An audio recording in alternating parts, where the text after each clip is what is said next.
नमस्कार। मैं अभी मध्य प्रदेश के उज्जैन नगरी में मौजूद हूँ और मैं इस नगरी में रहने वाले लोगों का कुछ जो दृश्य है वो दिखा रहा हूँ कि किस तरह से यहाँ पर आज भी लोग जो प्लास्टिक के छत है उसके नीचे रहने के लिए विवश हैं।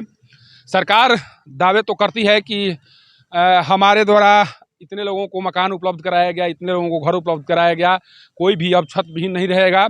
2017 के जो लाल किला से जो झंडा फहराया गया था 2017 में प्रधानमंत्री नरेंद्र मोदी के द्वारा, उस समय उन्होंने कहा था कि 2022 तक सभी के घरों को, जो सभी लोगों को एक छत नसीब होगा और कोई भी व्यक्ति खुले आसमान के नीचे नहीं सोएगा। लेकिन हकीकत क्या है, मैं उसे आप सबों को दिखाने की कोशिश कर रहा हूँ। देखिए, यही यही ये प्लास्टिक का छत है, जिस छत के नीचे देखिए, इस छत के नीचे यहाँ पर लोग अपना यहाँ इसमें रहने वाले किस तरह से अपना जीवन व्यतीत करते हैं और किस तरह से उन्हें अपनी रात गुजारनी पड़ती है, इसका एक दृश्य मैं आप सबको दिखाने की कोशिश कर रहा हूँ। जिस जिस योजना की उपलब्धि को लगातार प्रधानमंत्री नरेंद्र मोदी के द्वारा गिनाया जाता है, उसको भी मैं आपको दिखा दूं। देखिए, यही यही ये इनका चूल्हा है और ये देखिए ये खाना बना है, कुछ रोटियां यहाँ रखी गई हैं और यहाँ पर देखिए कुछ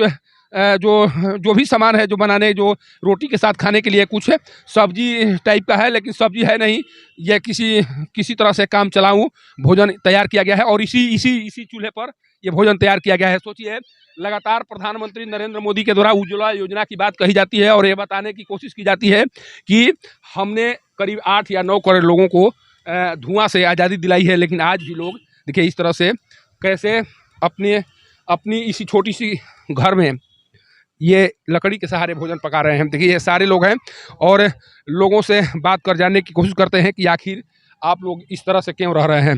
नाम बता सकते हैं? लाल सिंह है बाबा। कहाँ कहाँ कहाँ कहाँ के रहने वाले हैं? ये अपने रहने वाले अगर कंडारिया, एरवास कंडारिया, चिंतामन के आगे हैं। अगर झोपड़ा आएगा, ये पानी में पड़े हैं, उज्जैन में पड़े हैं। वहाँ पर भी घर नहीं है आप लोगों का? कोई ना है, अगर अगर फुट पायरी पे है गए, ये बस कोई खाने का ना, कोई जमीन ना है, कोई जागीरें ना है, इसे फुट पायरी पे पड़े हैं। अगर सर तो आखिर क्यों नहीं, आप सब प्रधानमंत्री नरेंद्र मोदी के द्वारा कहा जाता है कि हमने सबको घर उपलब्ध कराने की कोशिश की है, आप लोगों को क्यों नहीं मिला? कुछ भी अगर नहीं दिया साहब हमारे को, तो कुछ भी ना मिल रहा, कोई भी जमीन, पेंशन भी नहीं मिलता है? कोई पेंशन भी ना है, राशन? राशन भी कुछ भी ना है, कोई भी ना है सर। देखिए, एक माता जी हैं, क्या क्या नाम हुआ आपका? नाम क्या हुआ? मेरा नाम लतीफ़ है। मेरी बात समझ में, विधवा हूँ। अभी 10-15 साल हो गए हैं। कुछ हमारे गांव वाले को इलाका नहीं देने वाले हैं। हमारे गांव वाले को जी ऐसे नहीं कर रहे हैं। और ये देखे तो अपने ना पेंसिल पामसिल कुछ भी नहीं चला रहे हैं हमेरी। और मैं देखे तो मैं विधवा हूँ। मैं यहाँ से भटकना खा रही हूँ। मैं उज्जैन में भटकना खा रही हूँ।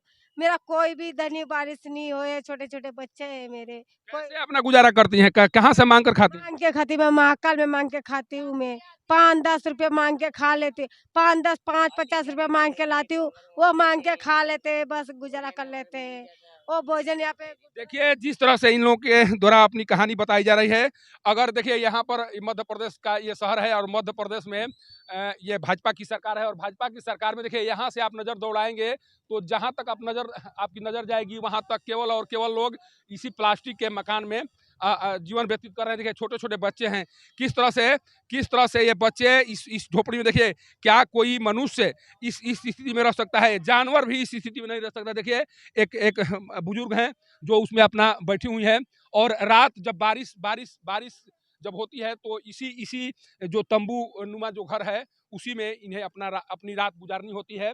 और किसी तरह से ये सर देखिए, ये कहा जाता है कि बच्चे जो है देश के भविष्य हैं और ये के इनकी ज़िंदगी किस तरह से बर्बाद हो रही है। ना इन्हें पढ़ने की व्यवस्था है, ना इनके पास कोई खाने की व्यवस्था है, कारण कि जो भी मांग कर इनके परिवार के सदस्य लाते हैं उसी से इनका भरण पोषण चलता है। सोचिए कि जिनके पास इस तरह का, देखिए यहाँ एक और नज़ारा मैं दिखा रहा हूँ। देखिए, क्या नाम हुआ आपका? पूर्णी भाई। आप इसी तरह के मकान में रहती हैं? हाँ, घर नहीं है आपका? घर सब है। नहीं है घर है। एक किसकी व्यथा को मैं दिखाऊं? यहाँ से जो भी आप मिलेंगे सब लोग उसी व्यथा से व्यथित हैं, जिस व्यथा के कारण इन्हें कुछ सूझ नहीं रहा है। आखिर सरकार के द्वारा जो कहा जाता है उसे सच साबित करने की कोशिश क्यों नहीं की जाती है। आखिर सरकार ये क्या बताने की कोशिश कर रही है। जब भाजपा की सरकार है, मध्य प्रदेश में भाजपा की सरकार है और प्रधानमंत्री नरेंद्र मोदी के द्वारा 2017 के जो 15 अगस्त के भाषण थे उनका, उसमें कहा गया था कि 2022 तक कोई भी व्यक्ति बेघर नहीं रहेगा, सबको छत उपलब्ध करा दिया जाएगा। लेकिन ये नज़ारा बता रहा है, देखिए यहाँ से हमको लगता है 50 ऐसे परिवार हैं जो इस तरह के झोपड़पट्टी भी नहीं कहेंगे, ये देखिए प्लास्टिक का ये तंबू बनाया गया है और इसमें रहने के लिए विवश हैं। तो आखिर सरकार का वादा आखिर क्या हुआ। सरकार जो वादा करती है उसका आखिर क्यों इस तरह से वो हकीकत में बदलता नहीं है, और क्यों यहाँ पर सरकार फिर भाजपा के वादों पर विश्वास कैसे किया जाए। अगर भाजपा के वादों पर विश्वास किया जाए तो जो दृश्य है वो ये दिखाई तो नहीं पड़ना चाहिए था, लेकिन आज भी लोग विवश हैं। छोटे छोटे बच्चे हैं, देखिए यहाँ पर ये एक महिला इस तरह के, क्या किसी मंत्री अधिकारी या किसी राजनेता के परिवार के सदस्य इस तरह से दिखाई पड़ेंगे। क्या कोई बच्चा इस तरह से इस स्थिति में दिखाई पड़ेगा। किसी मंत्री के बच्चे को इस तरह से इस स्थान पर 1 मिनट रख दिया जाए तो शायद घुटन से उसकी मौत हो जाएगी। लेकिन आज भी भारत के बहुत से लोग इस तरह से जिंदगी व्यतीत करने के लिए विवश हैं और उस सरकार में विवश है जिस सरकार के द्वारा लंबी चौड़ी ये फहरिस्त गिनाई जाती है और ये बताने की कोशिश की जाती है कि लोगों के जो सुविधाओं को लेकर या लोगों के भविष्य को संवारने को लेकर उनके द्वारा कई योजनाएं बनाई गई हैं। लेकिन योजनाओं की हकीकत क्या है, इनके द्वारा बताया जा रहा है कि इन्हें न राशन मिल रहा है, न किरासन मिल रहा है, न अभी तक मकान मिला, न वृद्धा पेंशन इन्हें मिला। आखिर ये भी भारत के नागरिक हैं, ये भी कहीं ना कहीं। अच्छा एक चीज बताइए, आप लोग वोटिंग करते हैं, वोट डालते हैं? वोट डालते हैं, अगर वोट डालते हैं, वोट डालते हैं, कुछ भी नहीं मिल रहा है, कोई राशन भी ना कोई ना कुछ। कहाँ वोट डालने जाते हैं आप लोग? ये गाँव है, इधर ही डालते हैं। कहाँ कहाँ डालते हैं? रामबाग में डालते हैं। उस समय कौन मांगने आता है? वोट मांगने जो आता है उससे आप लोग कुछ कहते हैं कि नहीं कहते? हाँ कहते कहते हैं कुछ? हाँ उनसे कहते साहब हमारा कुछ करो, हम झुग्गी झोपड़ी में रह रहे हैं, हमारा कुछ व्यवस्था नहीं है, कुछ ये नहीं है, कोई उपाय नहीं किया जाता है। उपाय नहीं किया जाता हमारा।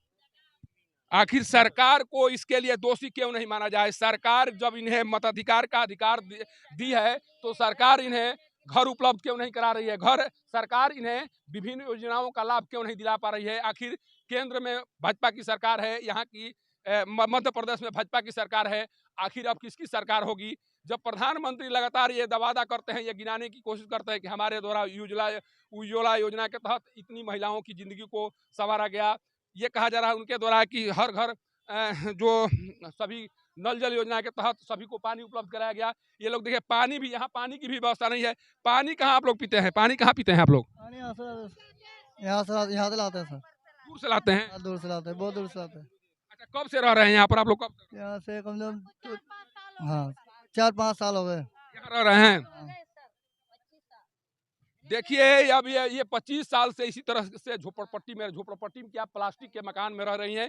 25 सालों से कोई व्यक्ति अगर इस तरह की स्थिति से गुजर रहा है तो सरकार के दावे पर प्रश्न चिन्ह लगना लाजमी है। और सरकार के इस वादे को ये कहते हुए ये बताना चाह रहा हूं मैं कि सरकार जो वादा कर रही है उस वादे में कहीं भी सच्चाई नहीं है और सरकार केवल और केवल एक तरह से जो वादा करके इन लोगों को एक तरह से झांसे में इन्हें एक तरह से धोखा दे रही है। अगर धोखा नहीं देती सरकार तो शायद इनके भी पक्के के मकान होते और इनके बच्चे भी कहीं ना कहीं कोई कन्वेंट स्कूल में पढ़ रहे होते हैं। सोचिए इनका भविष्य क्या होगा, इन बच्चों का भविष्य क्या होगा। आखिर ये क्या करेंगे, ये कैसे अच्छे नागरिक बन सकते हैं, कैसे शिक्षित हो सकते हैं जब इनके पास सुविधाओं का घोर अभाव है।